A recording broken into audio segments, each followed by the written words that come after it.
not men. Our fight is not against flesh and blood. I don't want us to constantly see everything as this great battle. There are not demons behind every rock.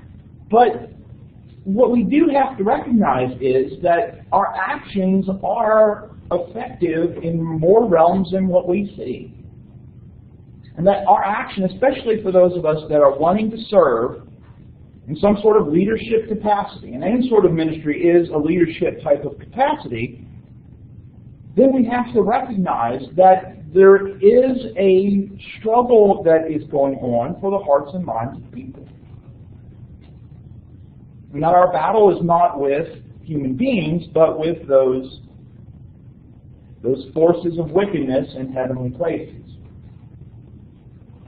We should see this in a variety of things. I think, in one sense, we can see it, of course, very clearly in the temptations of Jesus.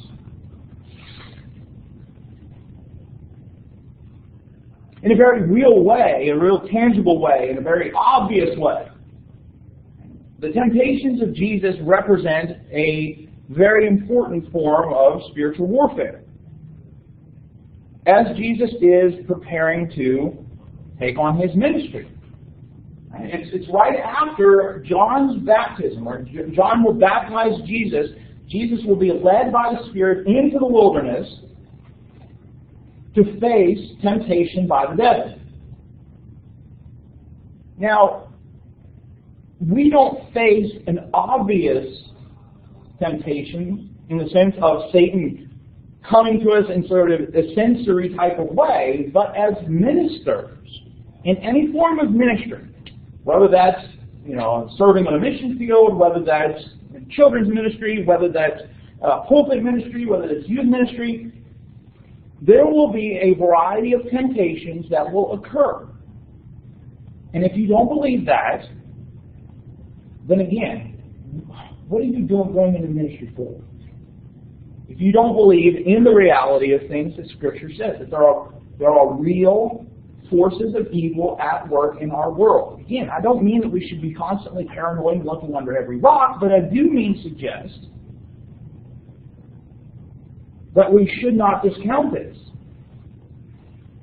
It is not unusual these days to pull up any sort of news site, even locally, and find some minister, some church, some denomination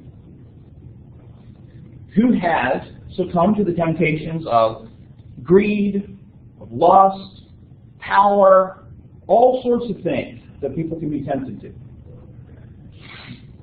And so just like Jesus, we face, when we take on the role of a minister or a leader, even when it comes to biblical scholarship, we're now a target for Satan.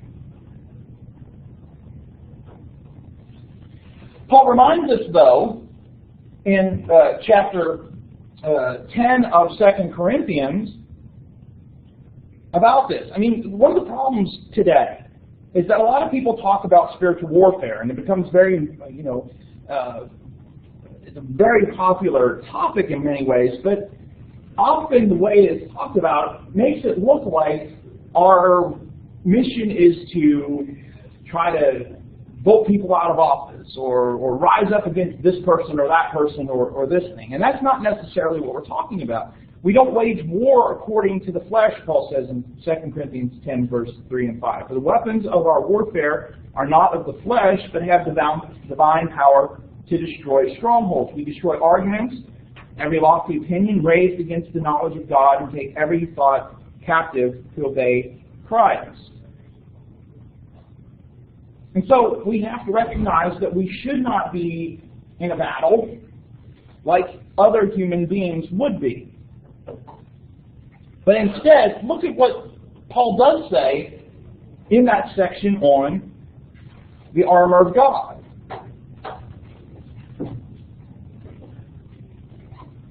Again, understand it in the context of this battle against spiritual forces of wickedness or evil in the heavenly places.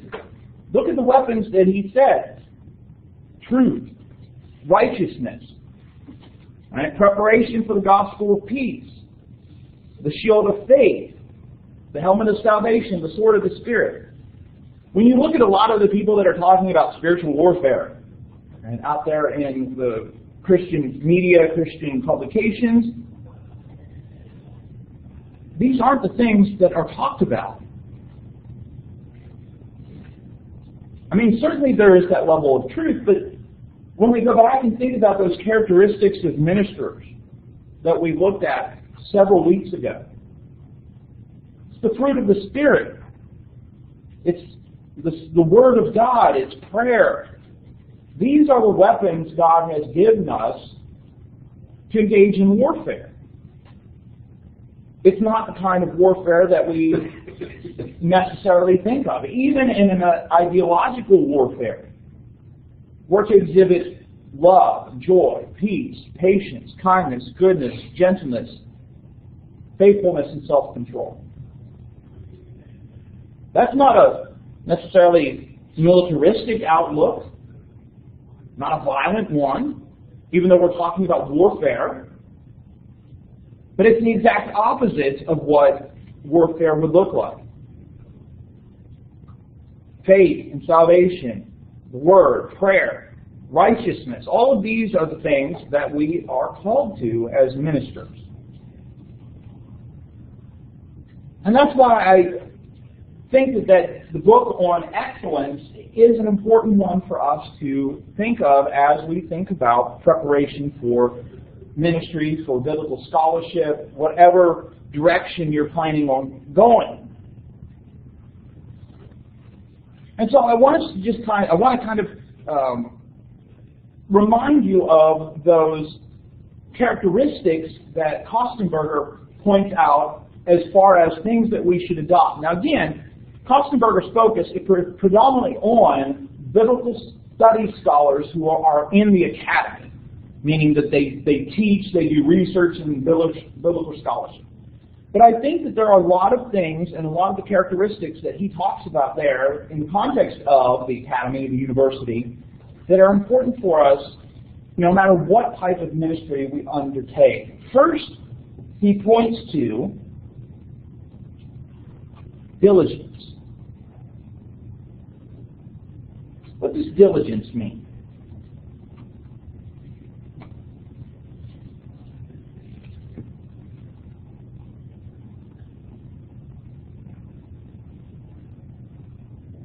What does it mean to be diligent?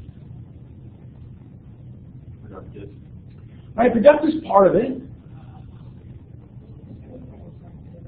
Okay, responsibility is part of that as well. You know, we might say, well, you're giving it your all. That might be another way to think of it. And so when you engage in ministry, especially as you engage in preparation for ministry, diligence is a very important component. People are depending upon you. They are expecting. Now, sometimes in churches they depend upon their ministers in, maybe they're identified ministers, like a pulpit minister, youth minister, those kind of things. They depend on those people too much when they should be taking some of the load. They should be taking some of the responsibility. They should be active in some things as well. God does not call for ministers in the church or in any other type of ministry to be the only ones active. But sometimes that does happen. That aside, it is a reminder to us that we, in whatever type of ministry we're involved in, whether that is a ministry of scholarship or it is a ministry of a nonprofit ministry helping the homeless, whether it's a youth and family ministry, whether it's a pulpit ministry, that you be diligent about it. Yes, you may end up in a position where you get your livelihood from this type of ministry that you're involved in. But diligence is very, very important in what we do. We need to be giving it our all. We need to be responsible. We need to be people that are dependable.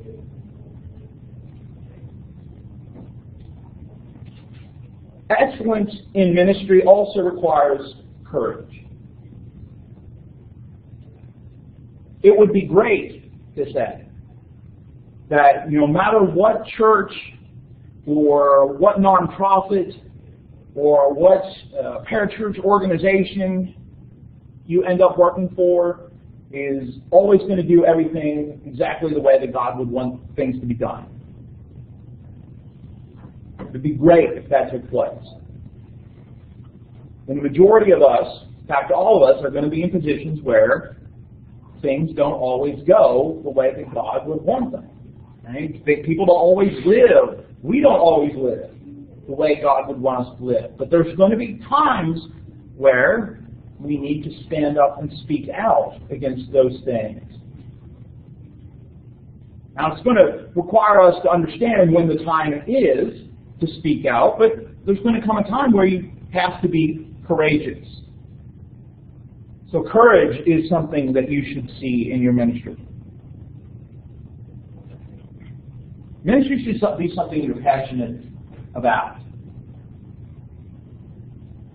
If you are just doing it to get a job, if you're just doing it to get a paycheck, you might not be the most effective. So it's important to develop or cultivate or continue the passion you have for service.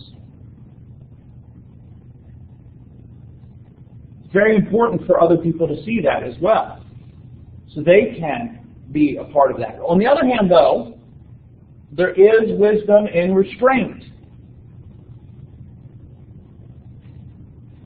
The passion is good, but sometimes passion must be kept under control.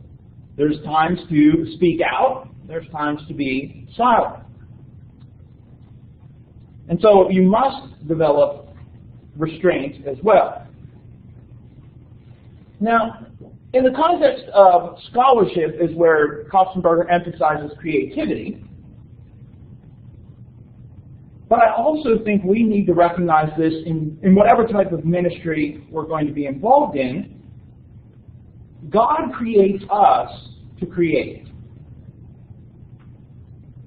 Now, there might be some forms of creativity that don't necessarily have a place in collective worship or don't have a place necessarily in the ministry. But we should be people who are creative, right? That are looking for ways to participate in God's creative acts.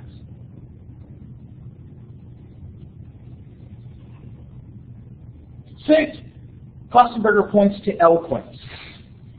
Now, eloquence is not an end in itself.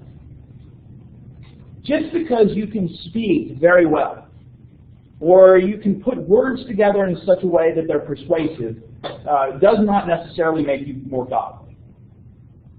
There are a lot of people who might not have eloquence that can express the message in a very persuasive way. And in fact, Paul, in the first chapters of Corinthians, contrasts himself to some people who would say, oh, well, Paul can't really speak that well.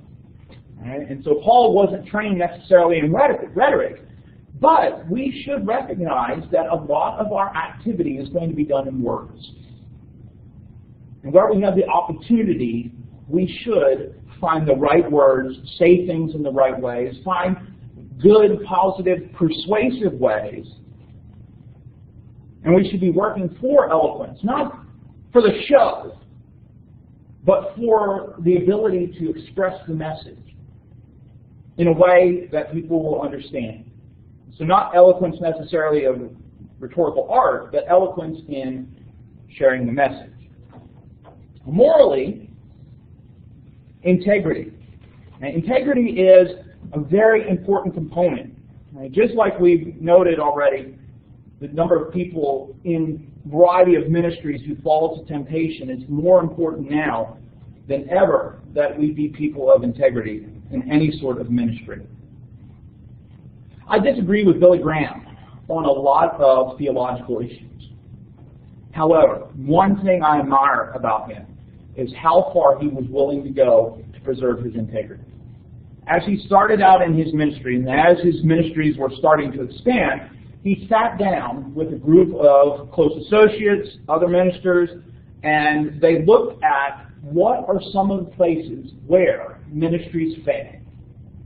They fail because of financial misdealings. They fail because of lack of self-control, adultery, all sorts of things, right? And so they talk about what are the major things that happen that cause ministries to fail. And they developed policies and procedures in their ministry to make sure that those things didn't happen. So they decided there was always going to be an outside group that was going to be engaged in auditing the company. Right? The Evangelical Association is what they call it. So there's always going to be an external auditor. It wasn't going to be based on what the ministry said, came in and went out. Somebody else was going to audit them. Graham himself could never be left alone with another woman other than his wife. And so another male accompanied him everywhere. And that was always the thing. If he was coming in, whoever was picking him up was always responsible for having another man that was with him everywhere, even if he had to use the restroom, so that he would never be in a position where there would be temptation or there would be the opportunity for it to look like there's things that had gone wrong. So while I disagree with him on some theological things, there was a man who was absolutely committed to being a man of integrity. We need to be people like that. We need to think through what are the temptations I could face, and how do I make sure that I avoid them for myself, but also others that will be part of that ministry. Go through these last rather quickly. Fidelity, faithfulness. Being faithful not only to God, but to whatever expectations there are in our ministries. We should be developing wisdom and being wise in our dealings, but also finding people who are wise and can give us wisdom. And finally, we should be people developing characteristics of grace, graceful towards people. Kostenberger also talks about love, interdependence, and humility. But these are the ones that I wanted to highlight. On Wednesday, we will focus on review and try to bring things together, help you prepare for the final, which is a week from Wednesday. So don't forget, revision of the philosophy of ministry essay due this week, final next week.